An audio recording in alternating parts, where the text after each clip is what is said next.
Olá pessoal, tudo bom com vocês? Eu sou o Júnior, esse é o meu canal Império Literário e hoje estou aqui para falar sobre O Aprendiz de Assassino.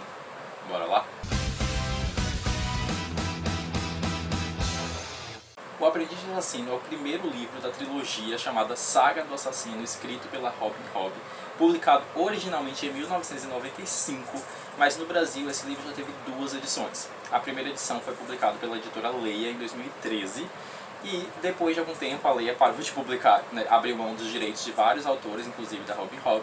E hoje em dia os direitos da autora estão com a editora Suma, que já também republicaram esse livro O Aprendiz de Assassino em 2019. Tá? Atualmente, para compra, vocês só acham do livro físico a edição da Suma. Então eu vou deixar o link de compra aqui caso vocês queiram adquirir o livro na edição da Suma. Mas vocês também acham os e-books. E o segundo e terceiro livro eu acho que vocês ainda acham por sebos assim, da editora Leia. A Leia chegou a publicar toda a trilogia e alguns outros livros da autora, se não me engano.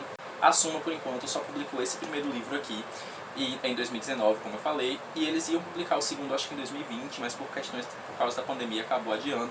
Então, provavelmente, o segundo e o terceiro livro devem sair aí entre esse ano e o próximo, e vocês vão ter essa trilogia completinha aqui no Brasil também, tá certo? O Aprendiz de Assassino, então, vai contar a história do Fitz, que é um garoto filho bastardo de um dos príncipes do rei. Nesse mundo aqui existe uma tradição, vamos dizer assim, de que pessoas da realeza, pessoas de classe nobre, elas são nomeadas com virtudes. Então o nome daquela pessoa, quando ela é criança, ela é dado o nome de alguma virtude para ela e é esperado daquela pessoa que quando ela cresça, ela realmente coloque essa virtude em prática. Então, por exemplo, aqui a gente tem um rei que se chama Rei Sagaz, né? Então a pessoa que governa aqui ele se chama Rei Sagaz, todo mundo espera essa sagacidade dele. Lembrando, gente, que eu li esse livro em inglês, tá? Mas eu busquei um pouquinho sobre as traduções, a maneira como traduziram algumas das palavras para poder trazer aqui para vocês.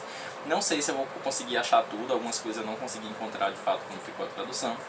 E lembrando que as traduções que eu encontrei e que eu vou falar traduzido aqui são as traduções da editora Leia, que foi a primeira editora a publicar. Não sei se a Suma continuou com a mesma tradução ou se fez uma tradução diferente, tá certo? Então se vocês forem ler e tiver diferente, é por causa disso. Mas enfim, então esses nobres eles são nomeados com virtudes. O rei, a gente tem o Rei Sagaz, ele tem 3 filhos. Então um dos filhos é o Chivalry, que eu acho que seria cavalheirismo, alguma coisa do tipo. O outro é o Verity, que é tipo veracidade. E o outro é o Regal, que é como se fosse real, majestoso ou algo do tipo. Então o nosso protagonista, o Fitz, ele é filho bastardo do príncipe Chivalry.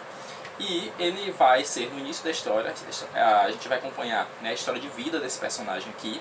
E no início do livro a gente vai encontrar o Fitz com 6 anos de idade, quando o avô dele, né, o avô por parte de mãe, leva ele até um castelo. E ele diz que não vai mais, que ele alimentou a criança por 6 anos, mas que ele não vai mais gastar com aquela criança e que ele quer que agora o príncipe, né, que é o pai do Fitz, que ele dê conta do recado, que ele vá lá e ele sustente o resto da criança. E ele lá deixa a criança lá e vai embora. Então a gente vai acompanhar a história do Fitz a partir do momento que ele é deixado no palácio para ser criado ali como filho bastardo do príncipe Chivalry. Só que o que acontece é que o Chivalry, quando ele descobre, né, que o filho bastardo dele foi entregue lá, ele acaba meio que surtando porque, né, isso acaba manchando o nome dele. E aí ele abdica do direito dele do trono, já que ele era o filho mais velho, ele era o príncipe herdeiro. E ele abdica do direito dele do trono e ele vai embora com a esposa dele, que se chama Paciência. E eles vão viver a vida deles lá, bem distantes desse filho bastardo e do resto do reino. Então o Fitz acaba se vendo abandonado novamente também pelo pai. E ele vai começar a se aproximar do Burrick, que era um cara que ele servia ao príncipe Chivalry. E o Burrick ele recebe como meio que como uma missão do príncipe cuidar desse bastardo. Então ele leva o Fitz para os estábulos, que é onde ele trabalha, e ele começa a ensinar o Fitz a viver, basicamente, a aprender a lidar com os animais, a cuidar dos animais junto com ele. E aí eles vão viver na vida deles.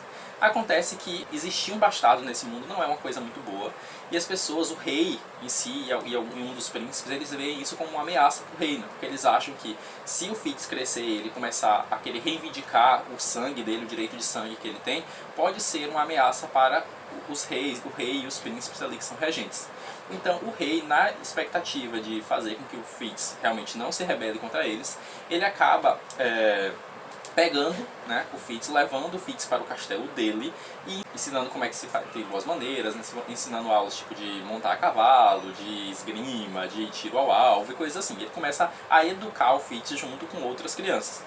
Só que esse rei também, ele acaba fazendo um pacto ali com o Fitz quando ele é criança, dizendo que o Fitz ele precisa ser leal ao reino e ele vai dar uma tarefa extra. Então, além das aulas que o Fitz tem com todas as outras crianças do reino, o Fitz também acaba tendo aula com um cara chamado Shade, que é um cara que ninguém sabe que existe e que ele é meio como se fosse o assassino do rei. E aí o Fitz ele vai começar a ser treinado então por baixo dos panos, sem ninguém saber, para ser o novo assassino do rei, para substituir o Shade quando ele deixar o posto. Então a gente vai começar a acompanhar aqui nessa história a jornada de desenvolvimento do Fitz.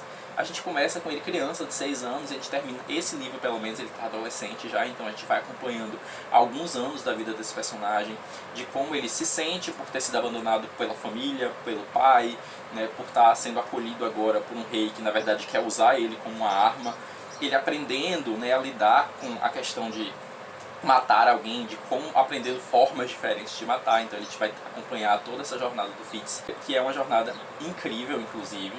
Outra coisa que é importante falar desse livro é que existe magia nesse mundo, tá?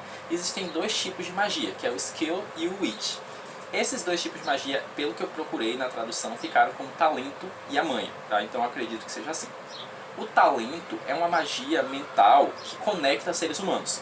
Então quem tem esse talento é uma magia que hoje em dia ela não é mais distribuída, não é mais, nem todo mundo mais é treinado nessa magia, só pessoas que são realmente da nobreza. E aí o talento ele é basicamente você se comunicar com outra pessoa através da sua mente. Então você consegue se conectar com outra pessoa, você consegue passar mensagens de uma pessoa para outra, mesmo em longas distâncias. Você consegue até, se você for muito bom nessa habilidade, você consegue até alterar, né, pensamentos e memórias de outras pessoas. Então é um talento assim que é muito útil nesse reino, inclusive, e que os príncipes aqui, um dos príncipes, por exemplo, ele é muito bom nesse talento, ele utiliza muito disso para salvar o reino. E a gente tem a manha, que é outro tipo de magia. A manha é como se fosse a mesma coisa do talento, só que ao invés de você se comunicar com outros seres humanos, você se comunica com animais. Só que a manha, ela é uma magia que é vista como algo ruim nesse reino, porque eles acham, né, acreditam aqui, que quando você tem a manha, quando você começa a se comunicar com animais, aos poucos você vai perdendo a sua humanidade, então você vai se tornando mais um animal do que um ser humano. O que acontece é que o Fitz ele vai acabar desenvolvendo, né, um pouco dessa magia. E logo de início, o Burrick, que é o cara que cria ele, descobre que ele tem essa manha e ele fala pro Fitz, ó, não conta isso pra ninguém, porque senão vai dar ruim, sabe? Isso é uma coisa ruim, não é legal, é uma coisa suja, você não vai se tornar um animal se você fizer, se as pessoas descobrirem vão te matar, então você tem que parar de usar isso aí de uma vez.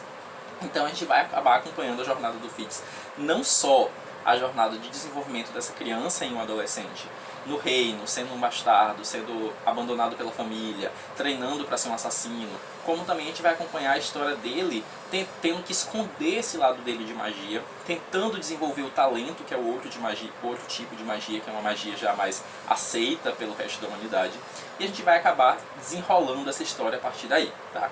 Não vou falar mais do que isso para não dar spoilers, tá, gente? Esse é um livro antigo, tá? Ele é de 1995, como eu falei. E ele até teve um certo sucesso aqui no Brasil quando a Leia lançou, só que a autora acabou caindo no esquecimento aqui. E eu quero muito que ela volte a ter o sucesso que ela tem, porque esse livro vale muito a pena. Esse livro aqui, gente, é uma jornada de desenvolvimento de personagem que é assim, maravilhosa, é incrível. Tem muito tempo que eu não vejo um livro que eu consiga me apegar tanto ao personagem como eu consegui nesse livro, de você conseguir realmente ler empolgado em saber o que vai acontecer, em acompanhar a vida do personagem. É um livro lento, tá? Então ele é um livro que ele não tem grandes acontecimentos o tempo inteiro, ele não tem grande ação, mas é um livro que você se apega com o que está acontecendo até no dia a dia do personagem, sabe? Então vale muito a pena dar uma chance para essa história. O Fitz, ele é um dos protagonistas, assim, ele tem seus momentos assim de ser meio cego às vezes para algumas coisas, alguns momentos que eu me irritava um pouquinho, mas que depois foi justificado de uma forma que foi legal e que eu consegui entender porque ele estava agindo daquela forma. Os outros personagens aqui também são personagens muito legais. Eu gostei muito do Príncipe Verity, por exemplo, né? A trama, a gente também tem um certo vilão aqui nessa história, tá, gente? Tá acontecendo alguns assaltos assim, em alguns vilarejos, e tá acontecendo uma certa coisa com as pessoas, né? Em que esses vilões, vamos dizer assim, eles fazem Eles meio que modificam as pessoas de alguma forma, que a gente ainda não sabe como é, mas que isso acaba ameaçando muito o reino também. Então a gente tem também toda a trama política do reino, lutando contra esse grupo de pessoas que quer, né, dominar ali todo o local. Então é um livro assim que é rico em desenvolvimento de personagem, é rico em construção de universo, é rico em trama política, e que faz você se apegar tanto com o protagonista, gente, que é como se ele fosse assim um parente meu, sabe? Acho que a última vez que eu li um livro de desenvolvimento de personagem, assim, da vida do personagem, que me empolgou tanto, foi quando eu estava lendo O Nome do Vento, do Patrick Rothfuss, que a gente também acompanha o coach desde a infância, né, até a vida adulta. Então, esse livro aqui, ele me lembrou, apesar de ser muito diferente a história, tá? Mas ele me lembrou essa pegada de desenvolvimento do personagem, como a gente tem O Nome do Vento. E isso é assim, ó, maravilhoso, porque O Nome do Vento é incrível, gente. E esse livro aqui também é maravilhoso. Então, de pontos positivos, né, a gente tem basicamente todo esse contexto histórico, essa trama política, esse desenvolvimento de personagens. É um livro que vale super a pena, gente. Ele é o primeiro volume de uma trilogia, mas a autora ela já lançou vários livros desse universo. Infelizmente, a gente só tem 3 livros publicados no Brasil, sendo que 2, o primeiro, né, que é esse aqui, o Aprendiz de Assassino, você só acha agora pela edição da Suma. E as 2 continuações desse, a gente tem a edição da Leia, mas não tem mais estoque, então você acha assim por vendedores terceiros, por sebos, se você quiser ler a trilogia completa.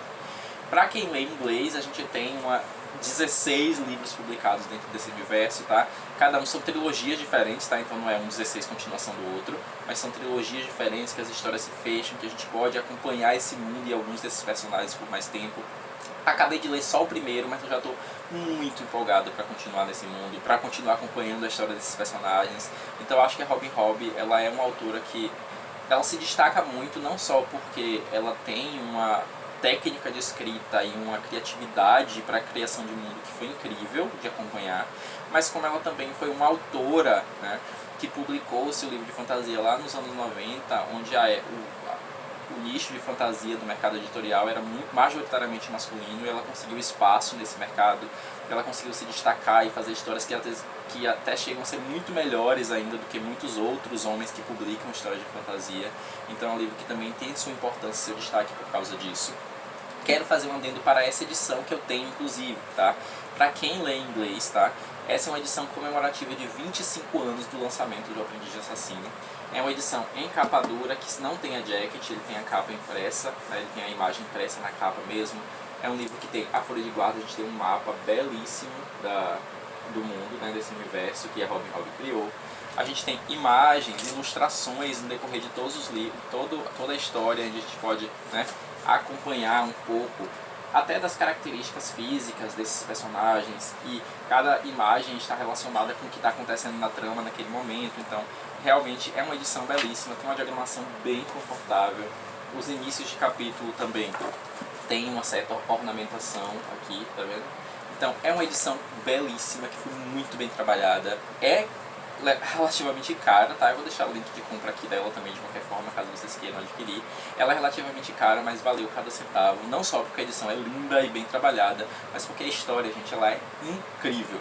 Eu demorei muito tempo para pegar esse livro para ler. Eu tinha vontade de ler essa série há muitos anos, mas eu realmente deixei o tempo passar, e depois eu acabei não encontrando mais as edições aqui no Brasil. Na época eu não lia em inglês, então eu ficava procurando as edições em português e não achava mais. E aí esse ano eu decidi que eu precisava conhecer a escrita da Robin Hobb, que eu precisava conhecer essa autora, e eu não me arrependo. O único arrependimento que eu tenho é de não ter lido esse livro antes, porque realmente é uma história incrível e que eu recomendo para todo mundo. Então é isso, pessoal. Isso era o que eu tinha para falar para vocês sobre O Aprendiz de Assassino. Esse é um livro que como eu disse, ele é relativamente velho, mas depois que eu terminei de ler, eu fiquei com muita vontade de falar sobre ele com vocês. Então eu espero que vocês tenham gostado desse vídeo. Deem um like se vocês gostaram. Deixem nos comentários as suas opiniões. Se vocês já leram esse livro, se vocês não leram ainda, se vocês têm interesse de ler, lembra que eu vou deixar os links de compra, tanto do livro físico, quanto do livro em inglês, como do e-book. Eu vou deixar tudo aqui, caso vocês queiram adquirir o livro e dar uma chance. Eu acho que vale super a pena. Se você é uma pessoa fã de fantasia como eu sou, essa é uma das pioneiras em fantasia aqui, né, principalmente nas autoras, né? Então eu acho que vale super a pena dar uma chance. Então deixa aqui nos comentários se vocês já leram as suas opiniões sobre o livro, mas também se vocês pretendem, né, dar uma chance para essa história. Já se inscreva no canal para receber novos vídeos e ajudar na divulgação, e ativa o sininho das notificações para sempre ficar por dentro quando tem vídeo novo. Me sigam no Instagram, que é JunioAndrade48, sejam meus amigos do Scooby, que eu vou deixar o link aqui embaixo. A gente se vê no próximo vídeo. Tchau!